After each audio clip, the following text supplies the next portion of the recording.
रहने को घर नहीं, पहनने को कपड़े नहीं, खाने को भोजन नहीं। अगर ऐसे वाक्यों को अंग्रेजी में बोलने में आपको आज के इस वीडियो के बाद ये सभी समस्याएं, सभी दिक्कतें आपसे दूर होने वाली हैं, क्योंकि आज के इस वीडियो में मैं बात करने वाला हूं ऐसे ही डेली बोले जाने वाले वाक्यों हम अंग्रेजी में बोल पाएंगे। और बहुत hello everyone, welcome back to my channel Sunrise वाले सुनील सर। मैं सुनील सर एक बार फिर से आप सबका अपने यूट्यूब चैनल में स्वागत करता हूं कि आप सबके लिए मेरा चैनल बहुत ही हेल्पफुल हो रहा होगा। और अगर कुछ और भी आप अपडेट्स चाहते हैं, कुछ नया चाहते हैं, अंग्रेजी सीखने में आपको और कोई दिक्कतें आ रही हैं, तो अपना सुझाव हमें जरूर बताएं। हम आपकी समस्याओं पे अपना वीडियो बनाएंगे और आपकी अंग्रेजी को बेहतरीन बनाएंगे। तो चलिए शुरू करते हैं। आज सभी वाक्यों को बनाने के लिए आपको जरूरत पड़ेगी एक वर्ब है हैव की। आप हैव के बारे में जानते होंगे, एज लाइक हेल्पिंग वर्ब आपने इसको पढ़ा है प्रेजेंट परफेक्ट टेंस में, और मेन वर्ब की तरह मॉडल वर्ब में आप पढ़िए हैव, जिसका मतलब होता है पास में होना।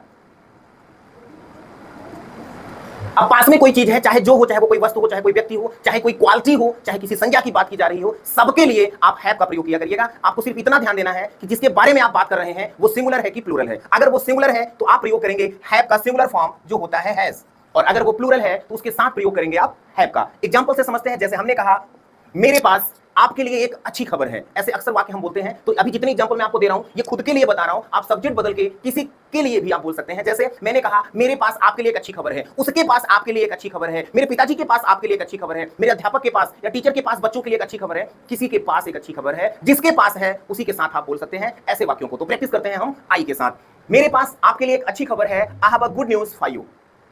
मतलब आपको प्रयोग करना है आई, और आई के साथ प्रयोग करना है हैव। जिसकी बात की जाए उसको हैव के बाद आपको लगा देना है। नेक्स्ट है उसके पास बहुत सी जिम्मेदारियां हैं। थर्ड पर्सन बदल गया, ही हो गया, जैसा मैंने अभी आपको बताया। सिंगुलर हो जाएगा तो हैज। उसके पास बहुत सी जिम्मेदारियां हैं, बहुत व्यस्त रहता है बेचारा। आप ऐसी बातें करना चाहते हैं तो आप बोल सकते हैं he has lots of responsibilities.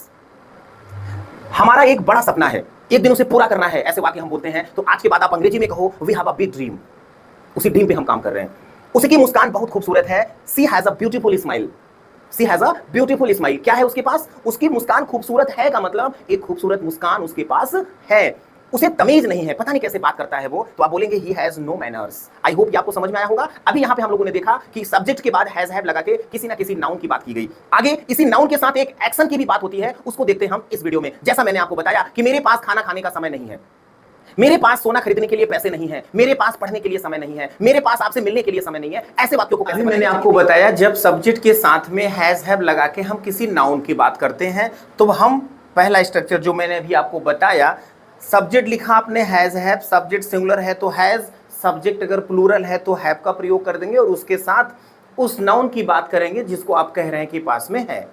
अब मैं आपसे बात करता हूं कि इसी नाउन के लिए एक एक्शन की बात होने लगे, तब स्ट्रक्चर होगा सब्जेक्ट हैज हैव, नाउन के बाद उस एक्शन को लिखिए। बस आपको ध्यान रखना है कि यहां जो एक्शन लिखेंगे इसमें टू लिख के वर्ब का फर्स्ट फॉर्म होना चाहिए, इन्फिनिटिव फॉर्म होना चाहिए। Yes right. मेरे पास रहने के लिए घर नहीं है, I have no home. Noun के बाद वर्ब जोड़ दिया टू लिव इन, रहने के लिए मेरे पास घर नहीं है। मेरे पास पढ़ने के लिए बहुत सारी किताबें हैं, I have lots of books to read.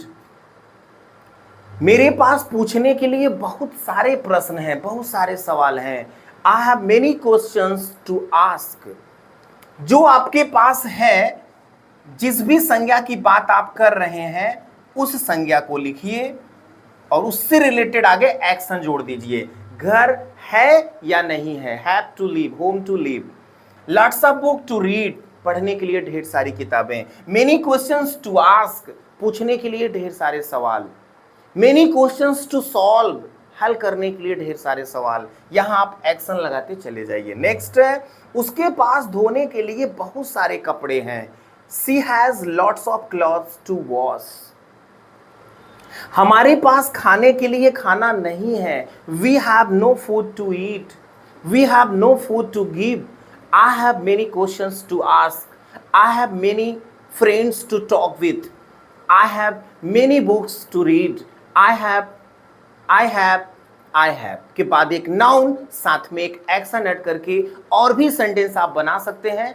अगर आपको ये वीडियो पसंद आ रहा है तो वीडियो को लाइक करना बिल्कुल ना भूलिए और अपने दोस्तों में तो शेयर जरूर कर दीजिएगा। और हाँ, अगर ये रूल आपको समझ में आ गए हैं तो आप ऐसे ही और कितने वाक्य बोलते हैं उनको आप हमें कमेंट बॉक्स में जरूर बताएं। ऐसे पास्ट में होने वाले, फ्यूचर में होने वाले, पास्ट में क्या है उन सब की भी बात हम आपसे कर सकते हैं। अभी आपके सामने में कुछ प्रेजेंट के वाक्य दिखा रहा हूं, फिर पास्ट का बताऊंगा, फिर फ्यूचर का बताऊंगा, जो हम अपनी डेली लाइफ में बोलते हैं एक दूसरे से। आज के बाद उन्हें हम अंग्रेजी में बोलने का प्रयास करेंगे। आप हमारे साथ बोर्ड पे लिखे वाक्यों को दोहराएं। जैसे हमने कहा, he has a big house to live in, उसके पास एक बड़ा घर है रहने के लिए। He has a big house to live in. I have a story to tell you, आपको बताने के लिए मेरे पास एक कहानी है। She has no one to talk to, उसके पास कोई नहीं है बात करने के लिए। सी इज अलोन, अकेली है वो। तो आप इसको दोहराएं, she has no one to talk to. Do you have a pen to sign this, ये साइन करने के लिए, हस्ताक्षर करने के लिए क्या आपके पास कलम है?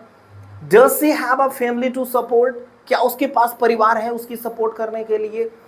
We have lot of work to finish today, I am too busy, आज मैं बहुत व्यस्त हूं, बहुत से कार्य हैं आज खत्म करने के लिए। They have no right to blame us, उनके पास कोई अधिकार नहीं है हमारे ऊपर दोष लगाने का। ऐसे वाक्य हम अपनी डेली लाइफ में बोलते हैं और आज के बाद बोलेंगे अंग्रेजी में। तो चलिए अब हम बात करते हैं कि कैसे हम इन चीजों को पास्ट में कह पाए। ऐसे वाक्यों को पास्ट में हम बोलेंगे, I had no money to buy that, वो खरीदने के लिए मेरे पास पैसे नहीं थे। जहां आप प्रयोग कर रहे थे हैज और हैव का, उसी की जगह पास्ट में आप प्रयोग करेंगे हैड का। सिंगुलर और प्लूरल सभी के लिए हम यहां प्रयोग करेंगे हैड का। और जैसे प्रेजेंट में आप बात कर रहे थे तो नेगेटिव और इंट्रोगेटिव के लिए सिंगुलर के साथ डज और प्लूरल के साथ आप डू का प्रयोग किए, जैसा कि आप टेंस में भी पढ़ चुके हैं। ठीक उसी प्रकार यहां पर पास्ट में हम डिड का प्रयोग कर देंगे। She had a lot of work to do, उसके पास बहुत से काम थे करने के लिए। Did you have anything to eat, क्या आपके पास कुछ खाने के लिए था? We had no clothes to wear for the party, party में पहनने के लिए मेरे पास कपड़े नहीं थे। I didn't go, that's why मैं नहीं गया। She had no one to help her, उसकी सहायता करने वाला कोई नहीं था। We had right to ask you, हमें अधिकार था आपसे पूछने का, हम पूछे इसलिए आपसे।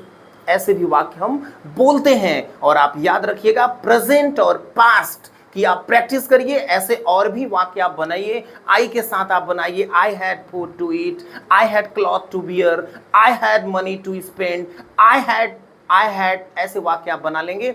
आई हैव प्रेजेंट हो जाएगा, आई हैड पास्ट हो जाएगा। आगे हम देखते हैं और अब बात करते हैं फ्यूचर की। जैसे प्रेजेंट में हमने आपको बताया कि प्रेजेंट में आप हैज और हैव का प्रयोग करेंगे।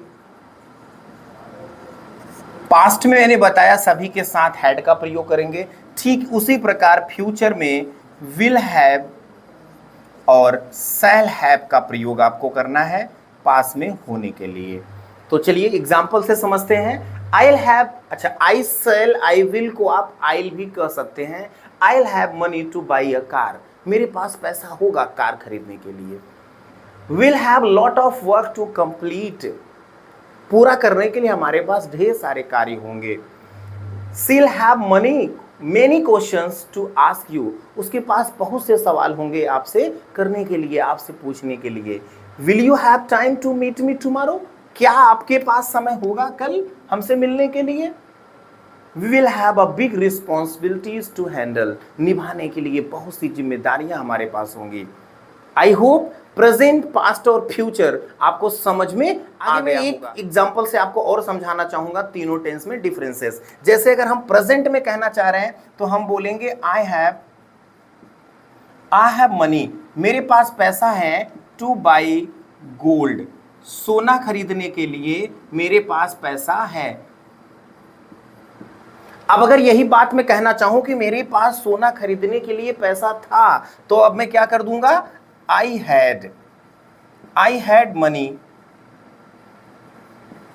टू बाई गोल्ड, सोना खरीदने के लिए मेरे पास पैसा था। बस हैव से आपने हैड कर दिया। अगर आप हैव बोल रहे हैं इसका मतलब आप वर्तमान की बात कर रहे हैं, और अगर आप हैड बोल रहे हैं इसका मतलब आप पास्ट की बात करना चाह रहे हैं। तो आप बोलेंगे I have money to by gold, मेरे पास सोना खरीदने के लिए पैसा होगा। प्रेजेंट में बात करना चाहते हैं तो आप हैव के साथ बोलिए, पास्ट में बात करना चाहते हैं तो आप हैड लगा दीजिए, और फ्यूचर में बात करना चाहते हैं तो विल हैव और शैल हैव लगा दीजिए। पास में है, पास में था, पास में होगा। इसी तरह के और भी वीडियो को देखने के लिए आप हमारे चैनल को सब्सक्राइब कर लीजिए, हमारा वीडियो आप तक पहुंचता रहेगा। आज का ये वीडियो हमारे 30 दिन स्पीकिंग बोलने के चैलेंज का ये 22वां वीडियो था। जल्द ही आपसे हम मिलेंगे ऐसे ही और भी डेली यूज होने वाले सेंटेंसों के साथ अपने अगले वीडियो में। Thank you.